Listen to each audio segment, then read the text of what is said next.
तो लगातार बड़ी खबरें भी हम आपको दिखा रहे हैं। एक अपडेट आपको देश के नए भारत के बजट से जुड़ी हुई आपको देंगे और हमारे रिपोर्टर्स भी सुबह से हमारे साथ लाइव जुड़ गए एक अपडेट देने के लिए। इस वक्त अनुराग ठाकुर जो कि केंद्रीय वित्त राज्य मंत्री हैं, उनके आवास के बाहर से हमारे सहयोगी आमोद राय हमारे साथ जुड़े हुए, सीधे उनका रुख करते हैं। आमोद, देश का बजट बना रहे कोरोना महामारी के बीच में, इसके लिए हमने देखा कि इसके पहले प्रधानमंत्री की ओर से आत्मनिर्भर भारत की भी शुरुआत की गई और उसके बाद आज बजट पेश होना है। किस तरीके की उम्मीदें हैं और कैसी तैयारी सरकार ने की है ताकि ये जो बजट है वो देश के लोगों को सेटिस्फाई कर सके?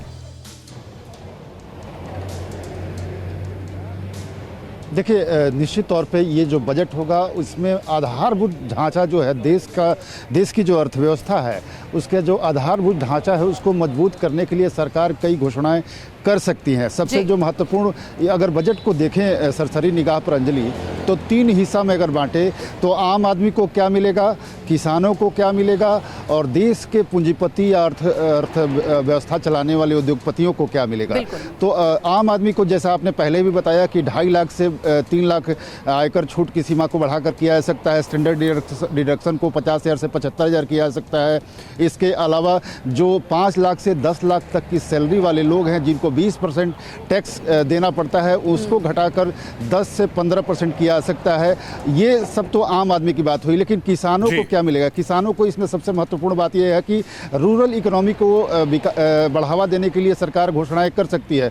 मत्स्य पालन पे, मुर्गी पालन पे, या उसके अलावा जो किसानों को 6,000 तक अब तक दिया जाता रहा है सालाना, जो प्रधानमंत्री की तरफ से बेनिफिट्स उनके डायरेक्ट अकाउंट में दिया जाता है, उसको बढ़ाया जा सकता है। उसको 10 से 12,000 भी किया जा सकता है। ये एक महत्वपूर्ण घोषणा आज हो सकती है।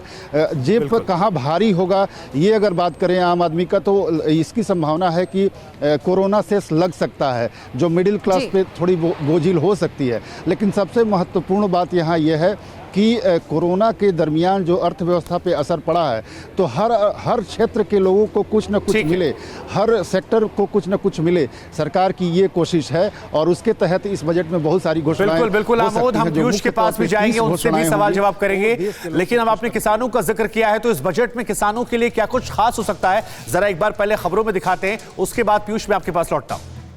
तो मोदी सरकार के पिटारे में देश के किसानों के लिए क्या कुछ है, उस पर नजर डालते हैं। किसान बजट फास्ट में पहली खबर, कृषि आंदोलन की वजह से लगातार बैकफुट पर सरकार। आज के बजट में नाराज किसानों और कृषि सेक्टर के लिए हो सकता है कोई बड़ा ऐलान। खेती को आधुनिक बनाने के लिए आज के बजट में ऐलान संभव, मन की बात में पीएम मोदी ने किया था जिक्र। किसानों की आमदनी बढ़ाने के लिए सरकार कर सकती है बजट में ऐलान। किसानों के लिए कई योजनाएं पहले से चला रही सरकार।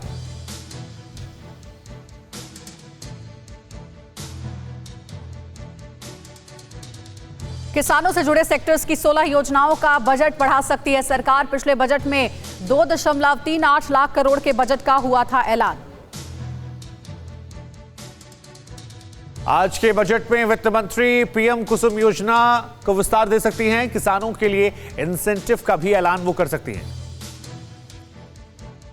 बजट 2021 में कुसुम योजना के तहत किसानों को दी जाने वाली सोलर पैनल के विस्तार पर हो सकता है फोकस। अब तक 20 लाख किसानों को मिल चुका है सोलर पंप।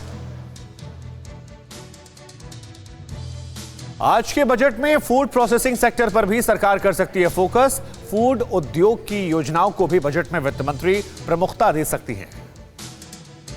बजट में शॉर्ट टर्म कृषि लोन मुहैया कराने वाली स्कीम लाने की उम्मीद। कृषि क्षेत्र की अन्य योजनाओं को वित्त मंत्री दे सकती हैं तवज्जो।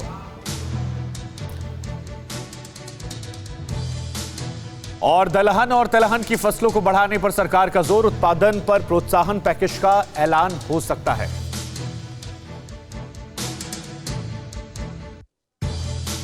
कृषि क्षेत्र में भी शोध और अनुसंधान को बढ़ावा देने पर जोर संभव। आधारभूत ढांचे को मजबूत करने पर रहेगा जोर।